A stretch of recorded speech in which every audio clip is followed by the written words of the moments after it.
damos la bienvenida a una nueva exploración. Hoy vamos a destapar uno de los secretos mejor guardados de la tecnología actual. Pensemos en esto un segundo. Cada día, literalmente millones de veces, tocamos un cristal frío o le damos a un botón de encendido y ¡pam! Al instante tenemos todo un universo de aplicaciones, colores y respuestas cobrando vida. Parece magia pura, ¿verdad? Pues resulta que detrás de esa pantalla ocurre algo fascinante, un nivel de complejidad que es sinceramente brutal. Esta exploración está pensada para meternos de lleno en las entrañas de nuestras máquinas, justo en el capítulo 1 de la informática moderna.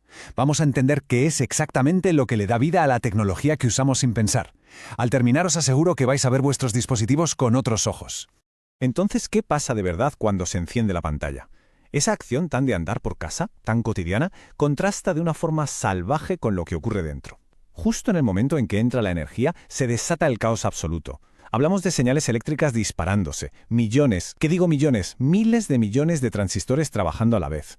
Ahí dentro no hay menús bonitos, ni ventanitas, ni cursores. Solo hay ceros y unos viajando a una velocidad vertiginosa por circuitos microscópicos. Es una auténtica tormenta perfecta de energía y datos en bruto. Así que la gran pregunta es, ¿cómo narices se transforma toda esta locura electrónica en esa interfaz tan fluida y amigable que todos conocemos? Pues si levantamos el capo, lo que nos encontramos es este caos del hardware en bruto. Por un lado, tenemos el procesador, la famosa CPU, que es un cerebro implacable que lo calcula absolutamente todo. Luego está la memoria principal, que es rapidísima pero volátil, es decir, se le olvida todo al apagarse el equipo. También están los módulos de entrada y salida para conectar con el mundo exterior, y el bus del sistema, que viene a ser la gran autopista por donde circulan los datos. Claro, sin alguien que ponga orden, intentar interactuar con estos componentes en crudo sería una tarea abrumadora. Imaginemos que un programador tuviera que escribir el código para mover cada electrón por el bus solo para que aparezca una simple letra en la pantalla. Tardaríamos años enteros en crear una triste aplicación de notas. Sección 1. El intérprete oculto, el escudo definitivo.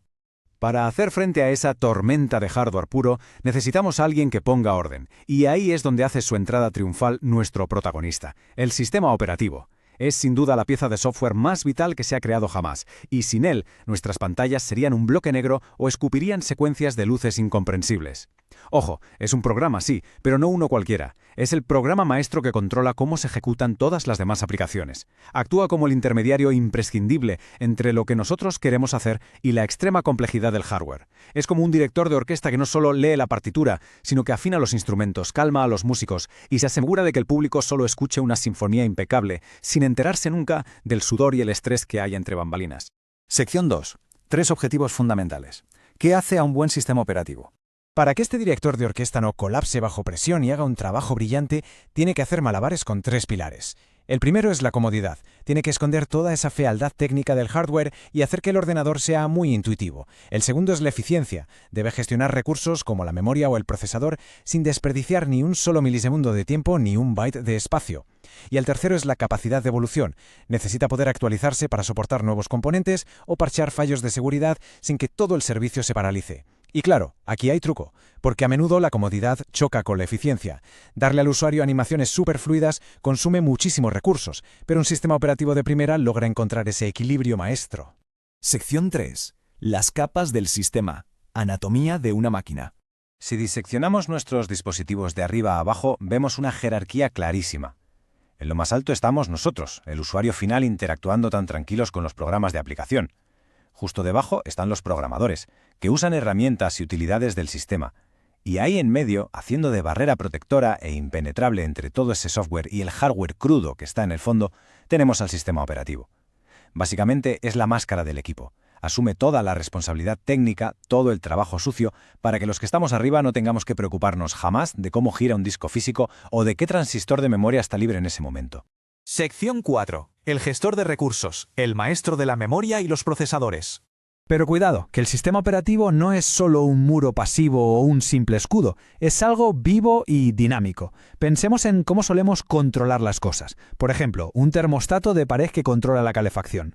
El termostato es un aparato externo, está totalmente separado del calor que regula. Pues el sistema operativo es rarísimo en este sentido, un mecanismo de control paradójico porque no es externo, se ejecuta nada menos que sobre el mismo procesador que está intentando controlar. Para que nos hagamos una idea, es como si el gerente de una fábrica tuviera que estar en la cadena de montaje construyendo las piezas y a la misma vez dirigiendo a todos los demás operarios.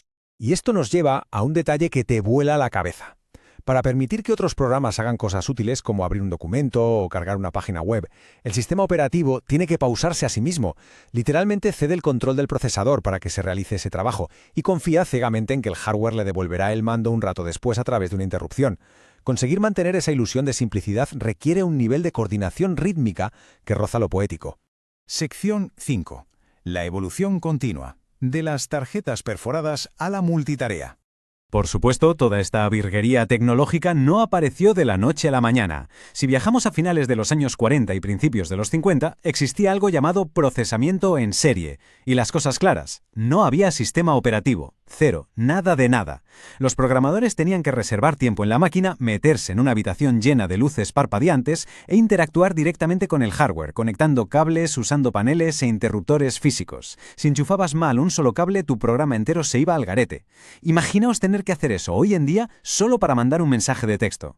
De verdad que estamos increíblemente malcriados por la eficiencia moderna. Para acabar con esa pesadilla de trabajo manual, dimos el primer gran salto con la creación de El Monitor. Fue una especie de tatarabuelo del sistema operativo moderno.